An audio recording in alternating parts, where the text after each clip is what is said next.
Le TVA Midi, une présentation de Maison Nordique. Obtenez une soumission rapide en ligne dès maintenant à maisonnordique.com. En manchette aujourd'hui, des feux de forêt qui ont coûté 200 millions de dollars et 1600 personnes en grève pour la Fixisat dans la région. Le TVA Nouvelle Midi commence maintenant.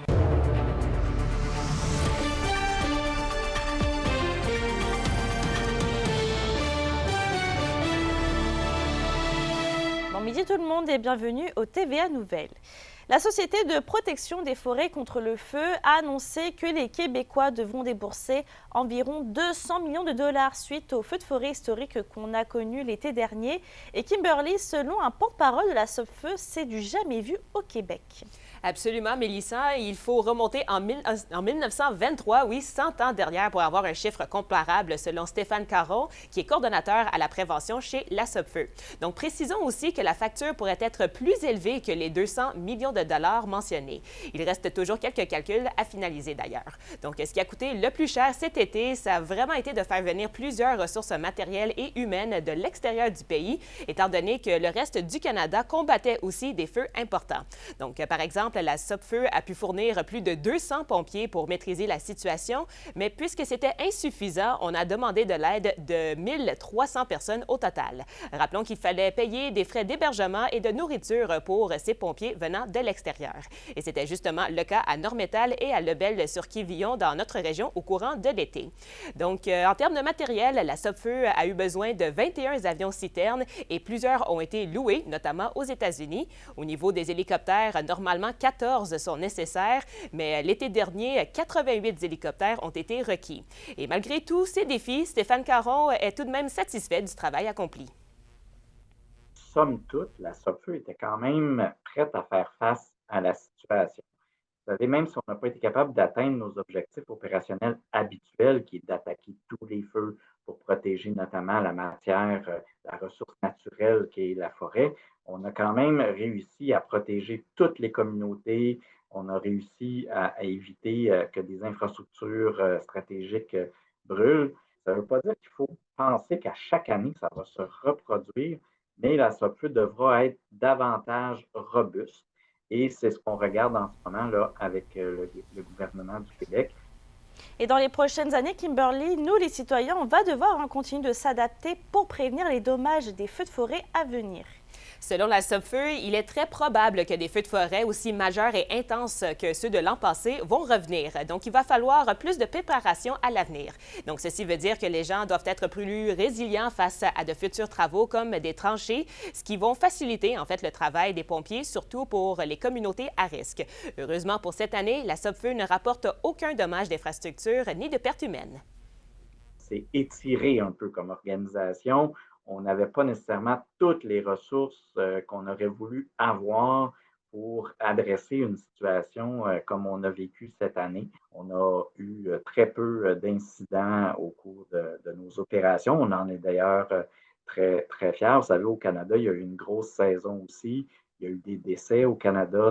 On déplore quand même 8 décès sur les opérations canadiennes. Au Québec, on n'a rien eu de majeur. Puis on en est très, très heureux et très, très fiers. D'ailleurs, cet après-midi, je vais m'entretenir avec la mairesse de Chapais qui a justement annoncé son départ ce matin, en partie à cause des feux de forêt qui l'ont épuisé. Je vais aussi parler avec le cabinet du ministre des Ressources naturelles et forêts pour avoir plus de détails sur la situation. Donc, je vous présente un reportage complet au TVA de 18h. Ça va ne pas manquer. Merci, Kimberly. Au plaisir.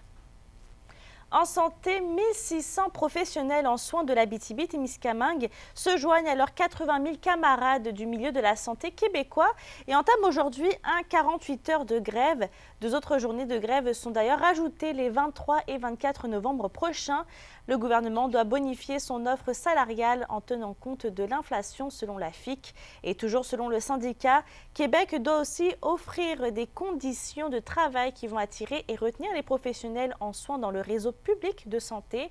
Les professionnels en soins exerceront leur droit de grève tout en maintenant les services essentiels à la santé et à la sécurité des patients. Mme Lebel est très bonne pour faire la négociation sur la place publique, mais au niveau de la table, ça ne bouge pas. On a des plantes vertes, des gens qui n'ont pas de mandat en avant de nous, qui ne sont pas là pour négocier. Donc, ça stagne, puis nos membres n'accepteront pas un recul sur leurs conditions de travail. Donc, le gouvernement va devoir démontrer sa bonne foi. J'arrive plus proche de la retraite, là.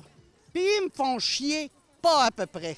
Fait que je pense que je suis là pour les jeunes infirmières qui commencent dans le métier pour qu'ils arrêtent de se faire manger la laine sur le dos. Pourquoi qu'on coupe dans le système le plus important, qui est la santé? Parce qu'au final, c'est pas nous les perdants, c'est les clients. C'est déjà difficile comme travail. On a l'impression d'être mis de côté là, de ce côté-là. Dans le dossier de la desserte aérienne, à partir du 12 novembre prochain, des vols supplémentaires seront disponibles par Air Québec. Vous allez le voir à l'écran, les horaires ajoutés. La compagnie ajoute des vols quotidiens les lundis, mercredis et vendredis, donc de Val-d'Or vers Montréal et de Montréal vers Val-d'Or. Ça veut dire donc qu'un aller-retour va être de nouveau disponible dans la même journée, les lundis, mercredis et vendredis. Et avec ces vols supplémentaires, la directrice générale de l'aéroport de Val-d'Or, Louise Beaulieu, affirme répondre aux besoins de la clientèle. C'est une excellente nouvelle pour nous, c'est sûr, et aussi pour toute la population, la communauté de Val-d'Or, étant donné que c'était une demande qu'on avait là, de bonifier les vols. Et surtout, qu'on puisse être en mesure de partir le matin et de revenir le soir. Fait que là, à concurrence de 3 vols supplémentaires par semaine, c'est une excellente nouvelle pour l'aéroport. La question du jour TVA, une présentation de Mobilier Bélan qui vous offre depuis plus de 50 ans un service de qualité et un grand choix de matelas, mobilier, électro au prix compétitif que vous recherchez. À la question du jour, on vous demande, trouvez-vous que la desserte aérienne s'améliore dans la région? Pour voter et commenter, rendez-vous au tvaabitibi.ca.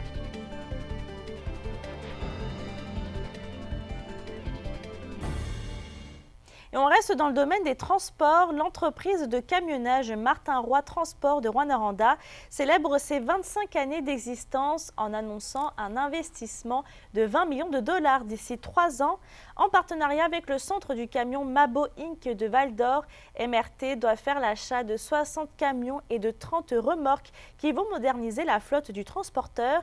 Et en plus, de nouveaux terminaux vont s'ajouter aux 9 déjà en place en Abitibi-Témiscamingue, en Ontario et dans la région de Montréal.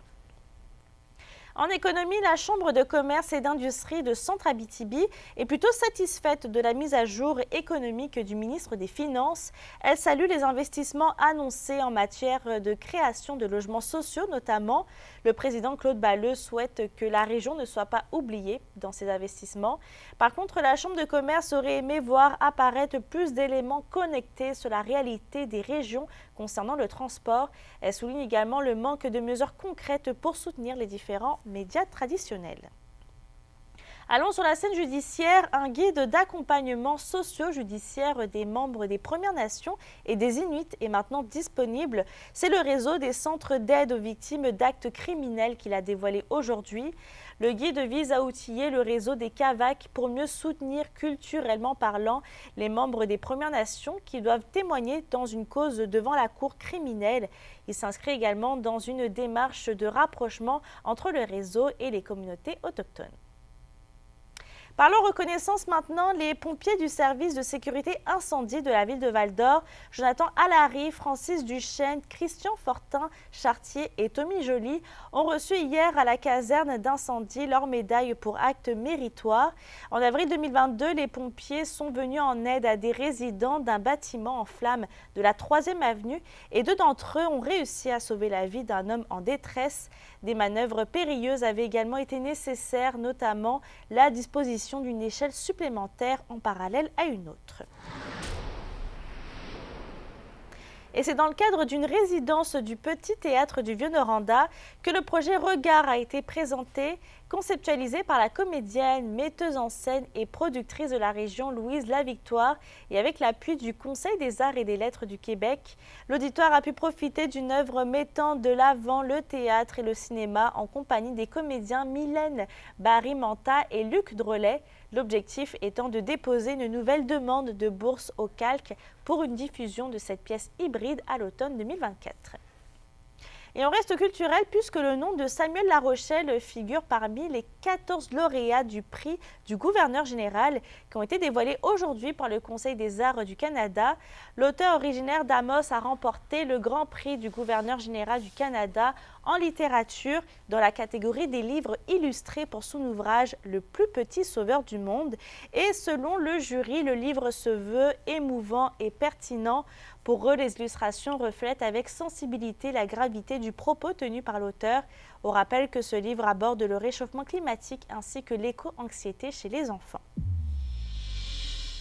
Les Huskies de Rouyn-Noranda reprennent la route aujourd'hui, cette fois-ci en direction de Québec. La meute ira pour y affronter les Remparts. Les Huskies occupent actuellement la 3e place au classement général. Ils tenteront de porter à 6 leur série de matchs victorieux avec au moins un point face à la 15e équipe au classement. Ça sera d'ailleurs un premier retour au centre Vidéotron pour les joueurs des Huskies, William Rousseau et Jérémy Langlois. Les 2 joueurs qui ont évolué avec les Remparts la saison dernière seront honorés par leur ancienne équipe avant le début de la rencontre qui est prévue pour 19h. À la météo aujourd'hui, le soleil nous fait un petit peu du bien et devrait normalement rester dans la région. Il va faire un maximum autour de -2 degrés avec un refroidissement éolien entre -9 et -7 cet après-midi. Pour ce soir et cette nuit, il va y avoir des ennuagements sur tous les secteurs. Par la suite, la neige devrait débuter après minuit. Côté température, va faire entre -7 et -3 degrés. D'ailleurs, au Témiscamingue, on s'attend à près de 10 cm jusqu'à jeudi après-midi. La neige, pourrait rendre la chaussée glissante en plus de réduire la visibilité.